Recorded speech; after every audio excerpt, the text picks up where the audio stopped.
ሰላም በያላችሁበት ውድ መሐንዲሶች፣ በዚህ ቪዲዮ ስለ ኮንስትራክሽን ጨረታ ዶክመንት እናያለን። አብረን ነው።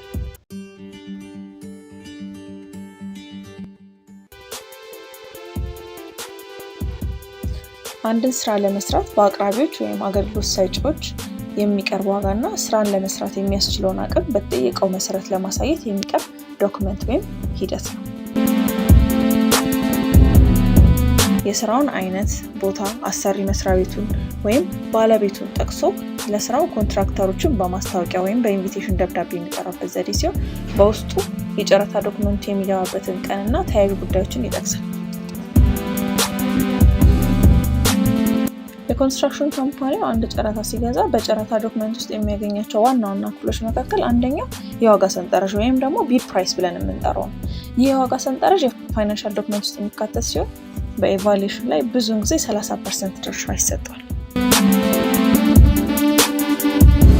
በሁለተኛ ደረጃ የምናገኘው ቢድ ቫሊዲቲ ነው።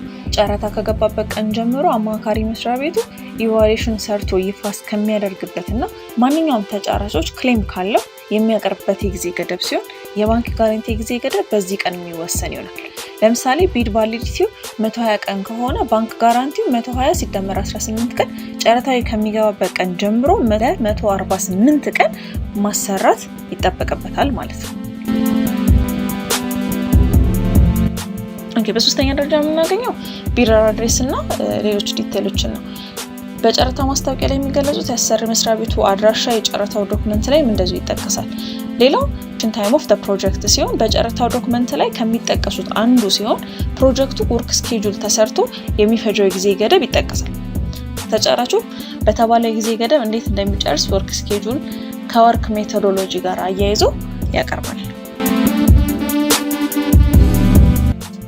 በአምስተኛ ደረጃ መንዝሊ ፔመንት እና ሪቴንሽን ዲቴይሎችን እናያለን።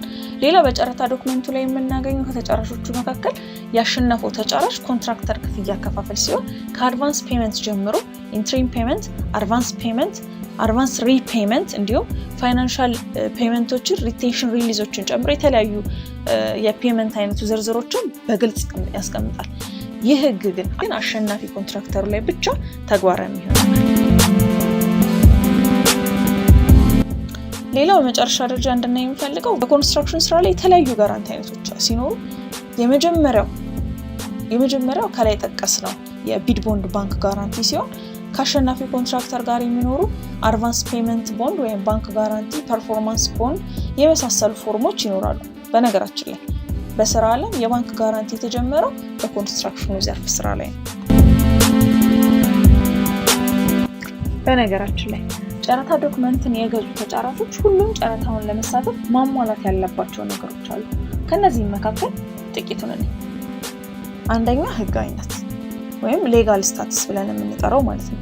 ሲጀመር ይህን እንደማያሟላ ጨረታውን የሚገዛ ኮንትራክተር ይኖራል ለማለት ይከብዳል። ምናልባት ጨረታውን ለመሳተፍ ሳይሆን ይዘቱን ለማየት በሚል የገዛ ካልሆነ በቀር። ሆኖ ይህ አንደኛና በዋነኛነት ሊሟላ የሚገባው መሰረታዊ መስፈርቶች አንዱ ሆኖ እናገኘዋለን። በሁለተኛ ደረጃ የምናገኘው ፕሪቪየስ ኤክስፒሪየንስ ኢን ሲሚላር ፕሮጀክትስ ነው።